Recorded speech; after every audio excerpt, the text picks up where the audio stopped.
been watching a lot of like breakdowns of Steven Seagal movies, and they're hilarious. Like the people who like break them down are like just making fun of him so much. But man, Steven Seagal plays out his wildest fantasies in these movies. Like he is the guy in every one of his movies. Did he like write all the scripts? Probably. He does write some of them, yeah. And he's like Sifu and like this master, amazing military guy, or he's always some sort of respectable, like awesome guy that everybody looks up to, and all the women want to bang. Like, and they're half his age, and they really can't help it. He's hilarious, man. I don't know. I need to start writing myself some movies. Like, is he paying for these movies? Like, who's backing this? Who's letting him live out his fantasies on film like this?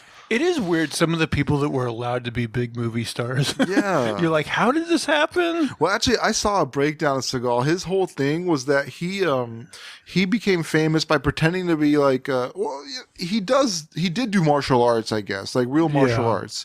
But he pretended to be like this great, like, artist to the stars, and teaching like celebrities how to do martial arts and stuff. And then he started getting to know celebrities, and he found out from his manager, I guess, that if he wants to be in a movie, he has to be seen with like a high level celebrity, dating somebody.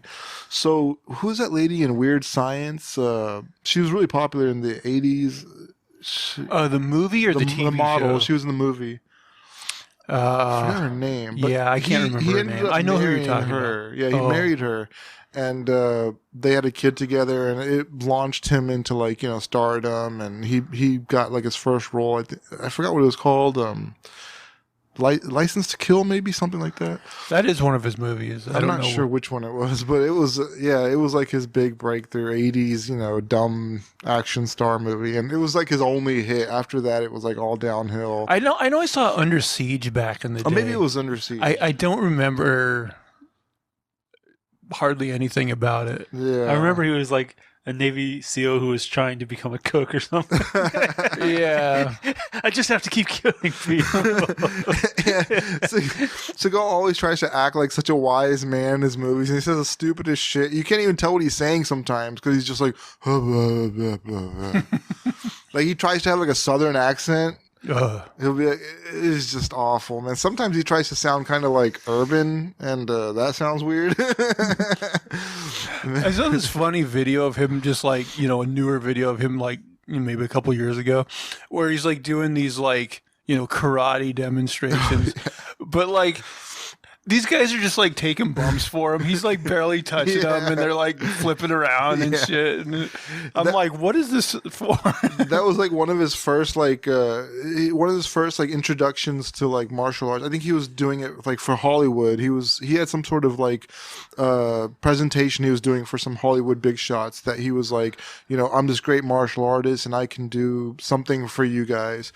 And he had one of his like lackeys like jumping around doing amazing cartwheels and flips for him like while he was barely touching him.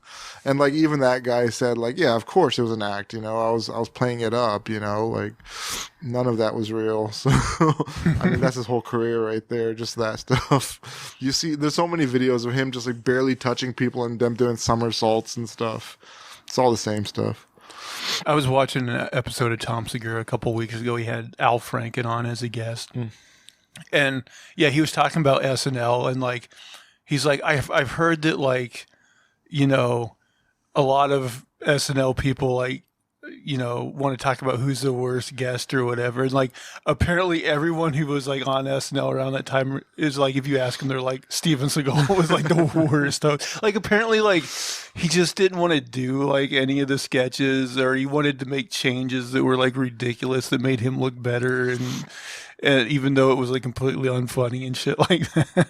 It's just like really hard to work with, I guess. Yeah, I could see that, man. Like, even his co-stars in his movies, like he beats the hell out of them. Like with those action scenes, he doesn't even like take the effort to like try to not hit them, but make it look real. He just hits them. Jeez. But I heard that in his earlier movies, there were some like mobsters, because he does have like mobster ties. and they would be in his movies, and you could tell that he was like especially careful with them not to hit them. He's like a mile away from them. Wasn't there a weird fucking thing too, where like a couple years ago, like he went to Russia and he was like talking good about Putin or something, saying how strong he was. Big Russian lackey. I can't tell who's in the pocket more for like Russia, America, or China, because he does like patriotic movies for all of them, kind of. That's true. Yeah, I don't know. Very, very strange guy. Yeah, I mean, he spends a lot of time in East Asia, and that fits the mold for him, I think. There's a lot of creeps who hang out there. A lot. Pretty much all of them. Yeah.